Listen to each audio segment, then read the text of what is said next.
ফরিদপুরের সদরপুর উপজেলার চরবিষ্ণুপুর ইউনিয়নের দুবাই প্রবাসী কামরুল হাসান সেলিম নামের এক ব্যক্তির বাড়ি দখলের অপচেষ্টার অভিযোগ উঠেছে এম হোসাইন নামের এক ব্যবসায়ীর বিরুদ্ধে।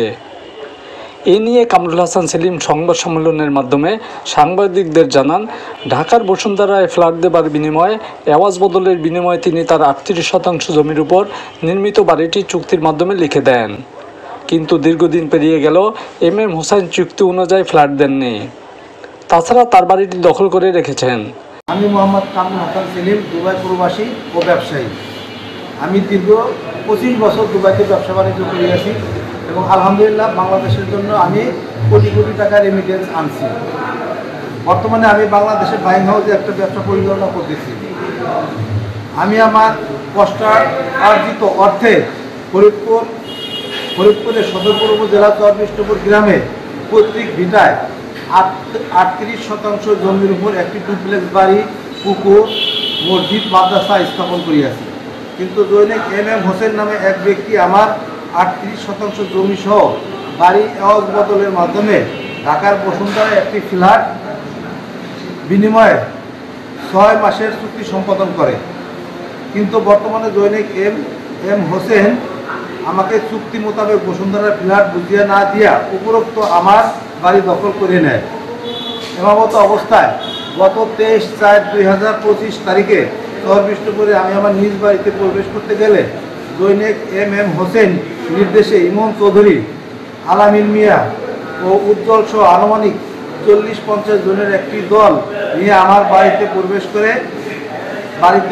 করতে বাধা প্রদান করে এবং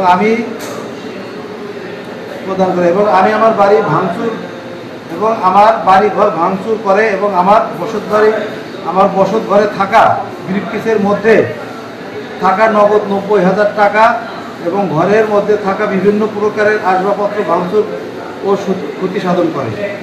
আমি একজন হার্টের রোগী। আমার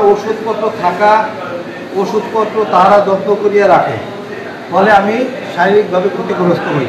তাদের কাছে অনেক অনুনয় বিনয় করিও আমি আমার ওষুধপত্র বাইরে আনতে পারি নাই, যার ফলে আমি শারীরিকভাবে অসুস্থ হই। বর্তমানে আমি এবং আমার পরিবার নিরাপত্তাহীনতায় ভুগিতেছি।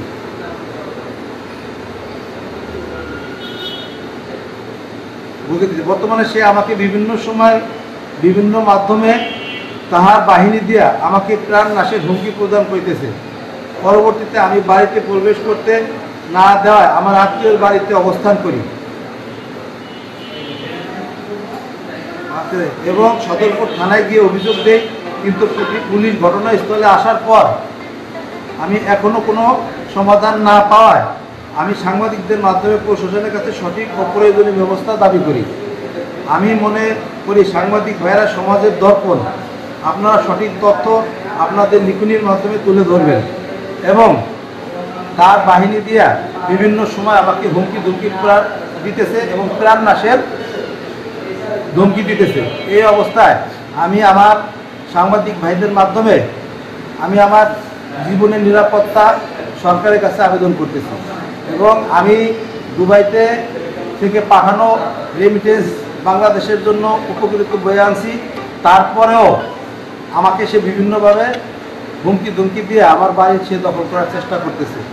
সে 6 মাসের একটা চুক্তিনামা আমার সাথে করে, সেই চুক্তিনামা আরও 4 মাস আগে শেষ হয়ে গেছে। তাকে আমি বিভিন্নভাবে বোঝানোর পরেও সে আমাকে আমার বসুন্ধরার ফ্ল্যাট বুঝিয়ে দেয় নাই এবং আমাকে বরঞ্চ বিভিন্নভাবে বলার পরেও সে আমাকে আরও হুমকি ধমকি দেয় এবং এখনও সে সদরপুরে ঘুরতেছে তার লোকজন নিয়ে। আমি এখানে ফরিদপুরে পলাতক অবস্থায় অবস্থান করতেছি এবং সাংবাদিক ভাইদের সাথে সংবাদ সম্মেলন করতেছি।